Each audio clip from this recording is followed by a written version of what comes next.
Let's talk about a question I get as a financial advisor all the time. My clients, they get RSUs, tax refunds, an inheritance, a bonus, whatever it is, they get these big lump sum payments and they ask, where should my money go? How should I invest it? What bucket should I put it in? And without a financial advisor or a framework to fall back on, this can be a very overwhelming decision.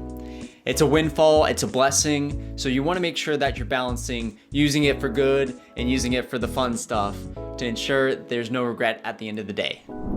Today, we're going to walk through a planning first framework to help you get on the right track when those lump sum windfalls come down the road. Let's dive right in. What we have here is our financial order of operations. It's going to be 7 steps to walk through, kind of like a checklist item, and it'll help guide you to where this money should probably go. First up, we've got your financial stability bucket. And what is that? That's going to be your emergency fund and upcoming big expenses like car repairs or purchase, travel, home improvements, things like that. Then we want to make sure you get your free money. If you aren't already, get your 401k match. No questions asked, get the match. That's 100% return on your money. Hard to get that anywhere else. Then we'll want to focus on paying down bad debt. Now, what is bad debt? High interest credit cards and other high interest debt. Get rid of it. You no longer need it in your life. Then we're going to want to focus more on your retirement and tax strategy. So we're going to utilize the additional tax preferential buckets like your 401k, Roth IRAs, and HSA contributions. Once you have that squared away, we're going to want to fund your flex fund. This is going to be a taxable investment account that you can invest in stocks and bonds and have long-term growth, but also have the liquidity and flexibility to pull that money out before retirement. So it's a huge fund that can provide a lot of options for you down the road.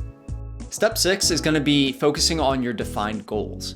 Now, this is going to be unique for everybody, but a couple of examples are maybe you want to retire early, so you want to go back to 4 or 5 and make sure that you're doubling up there, saving for college with 529 plans, or if you're buying a second home, maybe you're putting money back in that first bucket, the emergency fund and upcoming big expenses to build up a down payment.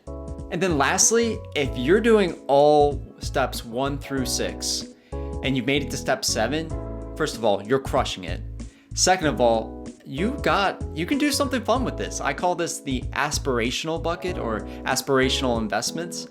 And really all it is, it's giving you permission to do something fun with this money. So it could be private equity, crypto, real estate, or just investing in experiences. You've got the green light to spend money because you're doing steps 1 through 6 already. Now, it's easy to walk through a framework without any other additional information, which is why today I have prepared a hypothetical example of a client that's receiving a $50,000 bonus. We're going to look at his financial plan and decide where does this money belong. So let's shift over to the plan and we'll walk through this framework step by step.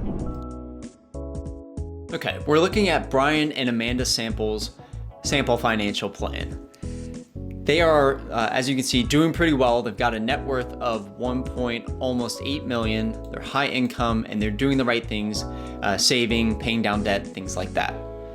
So Brian is going to get a $50,000 gross bonus from his job. So he's asking, where should I put this money?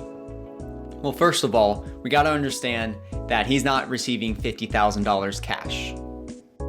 A bonus is going to be like any other type of income from work.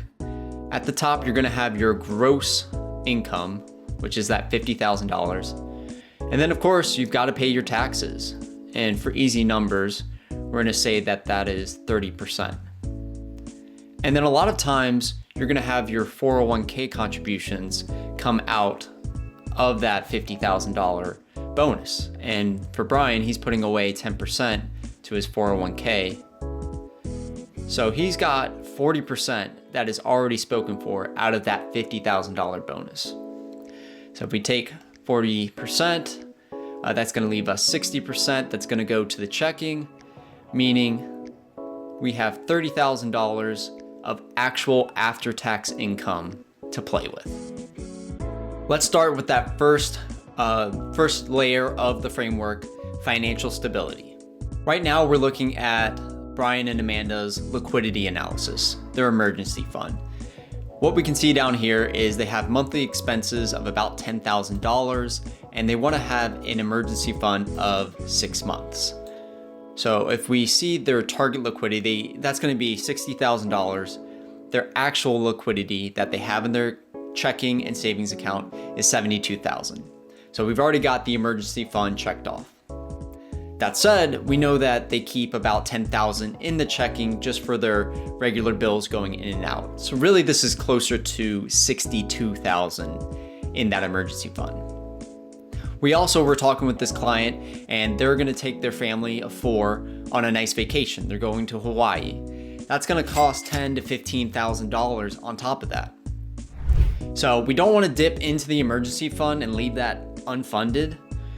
So rather than doing that and tapping into the emergency fund, why don't we take $10,000 or $15,000 from this bonus and fill up that liquidity bucket? That way, when the expenses come for the vacation, it's already taken care of. Layer 2 of that framework was to look at their debt and pay off any high interest credit card or other debt. So we're back on the profile page where we're looking at their total net worth. We can see that they only have one type of loan, which is their primary home mortgage.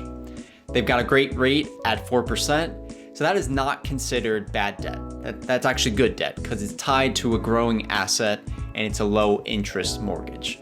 So we've got layer 2 covered. We'll move on to the next. You may have noticed that I skipped the actual second layer of the framework, which is get your free money in your employer match. And the reason I skipped that is because Brian is contributing 10% to his 401k, which is plenty to get that 401k match. Amanda, she's doing a great job as well. Her company matches 5%, so she's putting in 5%. So we've got that base covered. Now we're on layer 4, which is retirement and additional tax strategies. Looks like we've got the 401k covered. We're doing that and contributing at a good clip. The HSA is being funded. Now it is not maxed out, so there could be some potential to add additional funds there. And it looks like there's no Roth IRA happening. These are high income folks, so maybe they can't contribute to a Roth IRA directly, but there are ways to contribute to a Roth IRA, such as a backdoor Roth IRA, to get around those income limits. So I'm not going to give it a specific recommendation, but let's just say we already put $10,000 to $15,000 away for upcoming vacation. Let's just say $15,000. So of our $30,000 net bonus, there's $15,000 left, and we're going to take $10,000 and do something with it to save for retirement or tax strategies or your Roth IRA. Then layer 5 is that flex fund. And you can see Brian and Amanda are contributing to their joint account. So they're already hitting that flex fund. They feel comfortable with the balance that they have, and they have kids that are getting pretty close to college age. You can see that they're doing some 529 savings, but we've identified that it's a little bit underfunded. So we would decide that, hey, we're gonna skip the flex fund. You're already putting some in there. We don't need to put additional funds in there. So let's skip to step 6, which is define goals. Easily enough, you can see right here, we've got 529 accounts. We are saving to them, but we've got $5,000 left of that bonus that we can split between the two of them and further advance that 529 funding, knowing the kids are getting close to college age. If there was any money left over, we could hit step 7, but we've already allocated all of those dollars and put the money to great use. As you can see, making some of these tough financial decisions when you have either a framework or an objective, trusted partner to talk it through, it gets a lot simpler when we can just boil it down, look at your situation, and make smart decisions that will benefit you today and in the long run. That's why at FSA, we work with our clients, we look at their pictures when they have questions like this to make sure that we're not overlooking anything today and tomorrow. I'm Mike Zarrelli, Certified Financial Planner. This has been Money Matters with FSA. I hope you enjoyed the video. Please forward it to anybody you think could learn from this. And if they're looking to have a conversation, feel free to reach out. You can contact us at questions@fsawealthpartners.com or give us a call at 301-949-7300. We're happy to look at your situation. Until the next video.